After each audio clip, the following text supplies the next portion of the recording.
இந்த பெரிய ஒரு கிரௌடு பார்க்கும்போது, கூட்டத்தை பார்க்கும்போது என் மனசுக்கு ரொம்ப சந்தோஷமா இருக்கு.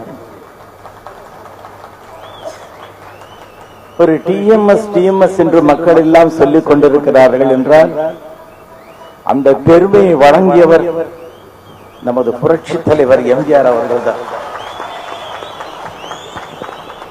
எல்லோருக்கும் வாழ்ந்தேன், ஆனால் என்னை காட்டி கொடுத்தவர் எம்ஜிஆர் அவர்கள் தான். சிவாஜி அவர்கள் தன் பாட்டாக மாற்றிக் கொண்டார்கள். அதனால எனக்கு பேர் கிடைக்கல, அவருக்கு தான் பேர் கிடைச்சது. ஆனா எம்ஜிஆரால எனக்கு பேர் வந்தது.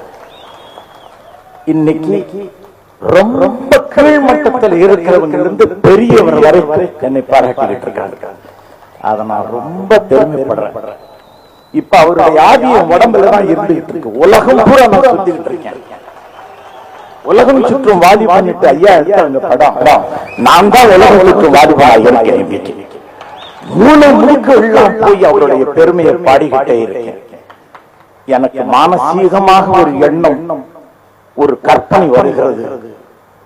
அவர் என் உடம்புல புகுந்துகிட்டு, ஐயா டிஎம்எஸ் சீஃப் மினிஸ்டர் ஆயிட்டேன்பா, உனக்கு நான் எவ்வளவோ செஞ்சிருக்கணும், செய்வதற்கு எனக்கு வாய்ப்பு இல்லாமல் போயிருச்சு.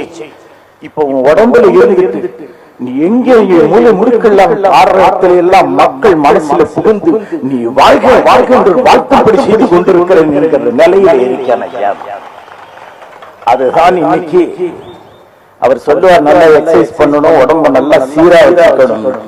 உங்க ஆசீர்வாத காலத்தினாலே காலையில யோகாசனம் செய்கிறேன், நடக்கிறேன், இந்த வயசிலும் பாதி கொண்டிருக்கிறேன். இதனால் நான் என்று சொல்லவில்லை. பொதுமக்களுடைய வாழ்க்கை இருக்கே, அது ஒரு கூர்மையான ஆயுதம்.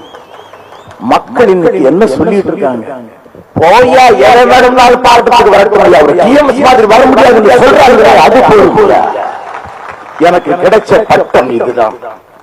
பட்டம் கொடுக்கப்படும், பதவியையும் ஈகோவையும் வைத்துக் கொண்டு பட்டங்கள் கொடுக்கப்படும். அது பட்டம் அல்ல, பொதுமக்களுடைய அந்த பாராட்டு இருக்கிறதே, அதுதான் பெரிய பட்டம்.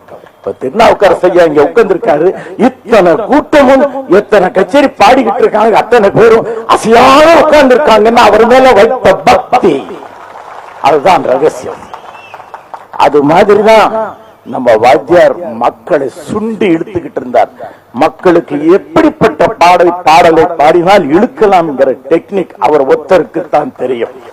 அதற்குத்தான் தூங்காதே தம்பி தூங்காதே, நீ ஒரு ஹால்ல நடந்து போனா உனக்கு தன்னால மாலைகள் வந்து தெரிய வேண்டும், மாலை போட வேண்டும், நீ மாற்றுக்குறையாத தங்கம் என்னும் மக்கள் சொல்ல வேண்டும் என்று ஒரு சின்ன சின்ன சின்ன வார்த்தைகள் மூலம் மக்களுக்கு எல்லாம் உணர்ச்சி வெள்ளத்தை கொடுத்தார். அதை பாடக்கூடிய பாக்கியம் அடியேனுக்கு கிடைத்தது. டிஎம்எஸ் குரலை கேட்டால் எம்ஜிஆர் கண்ணுக்கு தெரியும், அதுதான் நிஜம். என் குரலுக்கு நான் பெருமைப்படுத்தி சொல்லவில்லை. பாடல்களுக்கு எப்படி உயிரோட்டம் கொடுக்க வேண்டும், அதை எந்த நடிப்போடு எந்த உணர்ச்சியோடு பாட வேண்டும், இது எனக்கு முருகப்பெருமான் கொடுத்த ஒரு பெரிய வரப்பிரசாதம்.